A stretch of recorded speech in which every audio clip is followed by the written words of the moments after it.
Good evening, America. Happy Thanksgiving and welcome to the Thanksgiving edition of Just the News, No Noise. We hope you're recovering nicely from your turkey coma and getting ready for some football tonight. But before we do that, we're going to give you a little dose of news. I'm John Solomon, of course, reporting to you as always from the nation's capital. And thanks for spending a bit of your Thanksgiving holiday with us. All right, tonight we're going to talk about what we're thankful for and what we aspire to achieve in the next year. And that is a smaller, leaner, more efficient government that's more responsive to the people and less costly to it.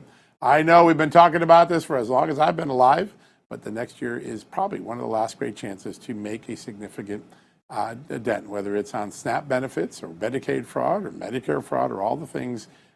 This is a one-year window to potentially reform government or learn to live with a bloated government until it tips us over into irreparable debt. So we're going to talk a little bit about that tonight. But before I do, and we got some great guests, by the way, the former Comptroller General of the United States, David Walker, is going to join us in a second.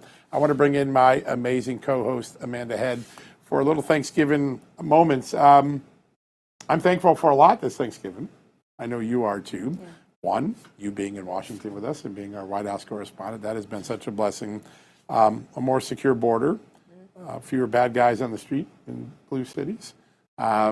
And some signs that this economy could come roaring to life in 26. How about you? That last one, especially because as we are, Black Friday is tomorrow. I feel like so many companies out there are preempting the actual day of Black Friday, and they are putting out, Black Friday and Cyber Monday, all these types of deals.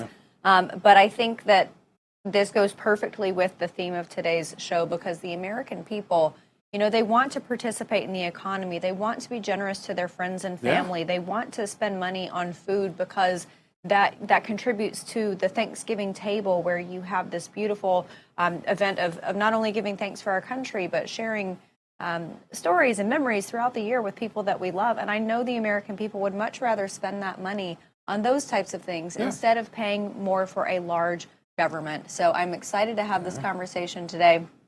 And there's that story published over at Just the News last week about the economy and things that are ticking up. And I think that the American people have something good coming in 2026. Yeah, and there's nothing that will unleash the economy more than just getting the size of government and its burden on our wallets down. I think it's such a simple recipe, but in 35 years, drunken spending hasn't stopped, and they're in this window of the next year is going to be the window where so much changes. And the president's been talking a lot more, particularly since the election, about making America more affordable again. It starts by making the government more affordable because from that, debt comes down, interest rates come down.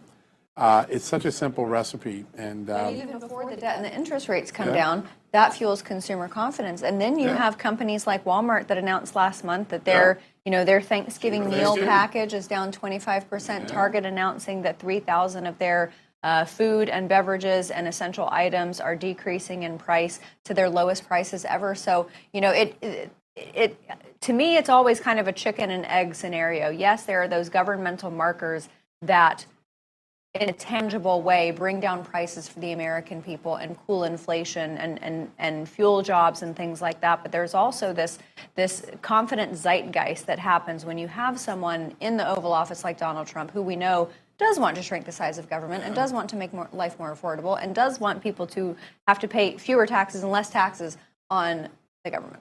Yeah. All right, before we get to some serious news, what's your favorite dish today? I am a big fan of ham at Thanksgiving. I don't love turkey.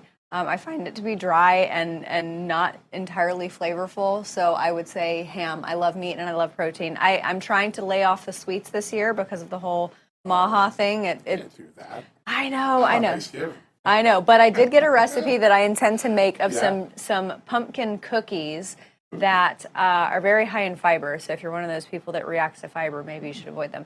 But they're not a ton of sugar in them, and I think that they're tasty. So. I'm going to cure your turkey problem because I'm going to fry you a turkey. My wife and I are going to give you our secret recipe. And you'll find out how moist turkey can actually be when you fry it. Wait, but aren't you turkey fryers are big, though? Don't you have to have like a big... We'll just get a big turkey. Let's go big.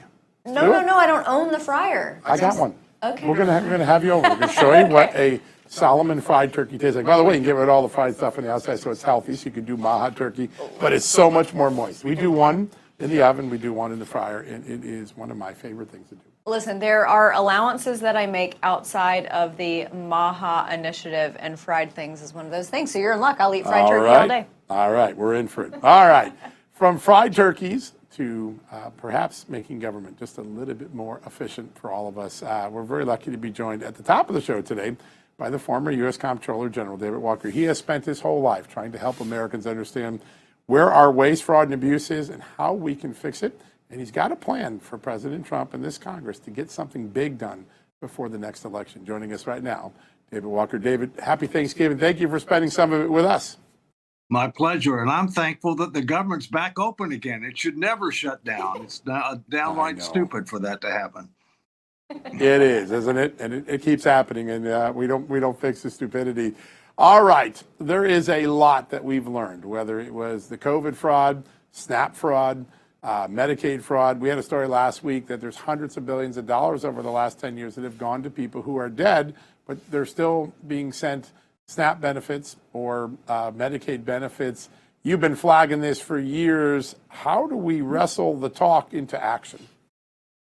Well, first, the government has grown too big, promised too much, subsidized too many, lost control of the budget, is flying blind in mountains of debt without an instrument panel. No wonder we got a problem. Okay. Look, what we need to recognize is that DOGE did not do what needs to be done, and what they did, they didn't go about it the right way. There's three things that have to be focused on like a laser: the GAO's high risk list, the improper payments report that comes out on an annual basis, and the duplication, overlap, and redundancy report that comes out. Those are the things that need to be focused on like a laser. We need a government transformation initiative that will deal with that. But we also need a constitutional amendment that will limit how much debt as percentage of the economy we can take on. That's the only thing that will force Congress to make tough choices on a recurring basis. And then we need to figure out how we're going to get that done through a statutory fiscal commission. I'm working on all of those issues and more. And this next year is of critical importance. So it's full court press, pedal to the metal. David, I want to go back to what you said about the work of DOGE. Elon Musk is no longer involved, but he was heading it up at the beginning. And he's a smart guy. Why do you think he didn't know, or maybe wasn't told about those three areas to target in what he was essentially trying to do? How did he not know that? Or maybe it was intentional. I don't know. Well, first, he's a very bright guy, and he's got a very successful track record. But I think one of the biggest differences is he didn't understand government. Okay, for example, only Congress can cut spending. You can cancel all the contracts you want. You can cancel grants, but unless the Congress rescinds the funding through a request by the president, then you still have to spend the money. You just spend it on something else. I think he also didn't understand how outdated a lot of the government's information systems are. A lot of the major systems in government use COBOL programming. He probably didn't even know what COBOL programming was, because most people got rid of that as far as mainframe systems many, many years ago. So I think he was well-intended. But I will also tell you the reason I think they pivoted to hiring freezes and layoffs, voluntary and involuntary, is that's the only way that you can guarantee to reduce spending immediately. However, it can have adverse consequences because it depends upon the people that you're not hiring and the people that you're getting rid of. How do they relate to mission? What are their skills? What's their knowledge? What's their performance? If you don't go about it the right way, it can actually be counterproductive. Yeah, there's no doubt about it. All right, I want to go to your three ideas, because I've been covering GAO reports since I was a young pup, and I'm not one anymore. But I've always seen the same problems every year being identified. If you get the improper payments, you do the three things that you've identified, the high-risk programs, what are the legitimate annual savings that just tackling those three things could add to or deduct from the budget? I don't give you a specific number, but I would tell you it would be huge. It would be much, much, much greater than whatever DOGE could have ever done. And is by it the tens way, of billions or hundreds of billions possible? Hundreds of billions. Okay. And in fact, it is, huh? DOGE actually saved a small fraction of what they claimed, because just as I said before, when you say that you canceled a contract or canceled a grant, that doesn't save money. Congress has to rescind the funding. Right. Was there anything Doge did that could stick? Oh, yeah. Well, yeah, I think for one thing, Doge employed technology and artificial intelligence to try to engage in a number of kind of continuous auditing type of activities. I think that's something that clearly we need to learn from. I think it's something that the accountability organizations like the Inspectors General and the GAO need to embrace and need to be able to incorporate in part of what they're doing on a go-forward basis. So, yes, there was some positive aspects, no question. So I want to get down to a simple one because it seems so obvious to fix, and yet it continues to persist. Agriculture Secretary Brooke Rollins said tens of billions of dollars of SNAP benefits went to dead people. There have been multiple great GAO audits that show the number of dead people who continue to get Medicaid benefits. Are there some simple things like the second someone dies, Social Security tells all the federal agencies to check your books for this person and get them off the books? Is there something that simple that could fix something like just giving dead people money seems easily fixable? Well, you're putting your finger on a very important point. All right. We don't do enough data sharing in the government. We need to, frankly, to modernize our information systems. We need to move towards integrating our information systems. The most up-to-date death register is held by the Social Security Administration. That needs to be shared, on a frequent, if not real-time basis with all the other department governments and agencies. I mean, one of the things ultimately we need to try to do is to do what Brazil did. Now, they have a consolidated, integrated information system for all of the federal government. If Brazil can do it, we can do it. Absolutely. That's a great point. David, I want to ask you something that I guess touches on the philosophical side of things, because Democrats, it seems that especially in the last half a century or so, well, I guess 70, 80 years since the New Deal, Democrats are always in favor of spending more money, giving out more resources to people who may, or as we are seeing in the case of SNAP, may not need it. Is there a way to reverse that thinking for Democrats? Is there a way to incentivize Democrats to pull back on the notion that if you provide these resources, the entitlements to people, that it ultimately wins votes? Well, first understand that the only thing that can constrain current and future Congresses is a constitutional amendment. And my view is, in the group that I chair, it's focused on trying to get a constitutional amendment that will limit how much debt as a percentage of the economy we can take on through an Article 5 limited convention of states focused solely on that issue. And the reason debt to GDP is because it's pro-growth. If you grow the economy faster than the debt, even if the debt is going up, you're making progress. And it doesn't tell Congress how to solve the numerator problem. How much of it is spending reductions, mandatory, discretionary, how much is revenue increases. It just says you have to solve it. And if you don't solve it, things happen. That's what is needed. Believe it or not, the Congress should have called a convention to propose a fiscal responsibility as far back as 1979. I brought that to their attention now. We're trying to make progress on it. And if they don't call that convention, I expect the states will sue in the coming months, and that will ultimately go to the Supreme Court. My good friend Mark Meckler has been working on this for years. I know you have too. It would be an extraordinary moment of history on the 250th birthday of America if that could happen. David, one last question for you before we let you go.